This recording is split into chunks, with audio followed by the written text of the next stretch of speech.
തമോമയ ശക്തികൾ, അതായത് ഇരുട്ടിൻ്റെ ശക്തികളാണ് വേടൻ്റെ പാട്ടിന് പിന്നിലുള്ളതെന്നാണ് സംഘപരിവാർ നേതാവ് പറയുന്നത്, അല്ലെങ്കിൽ NR മധു, കേസരിയുടെ മുഖ്യപത്രാധിപർ പറയുന്നത്. എന്തൊക്കെയാണ് രാജ്കുമാർ അതിലെ വിവരങ്ങൾ?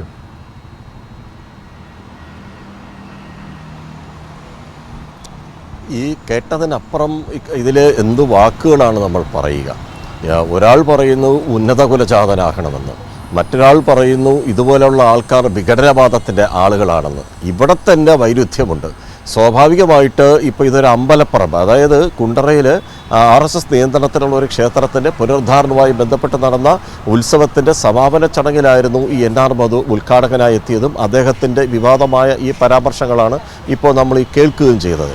ഇതിൽ അദ്ദേഹം അടിവരയിട്ട് പറയുന്നു, ഇതിൽ ഈ വേടൻ എന്ന് പറയുന്ന ആൾ ജാതി ഭീകരവാദം ഉയർത്തുന്ന ഒരാൾ.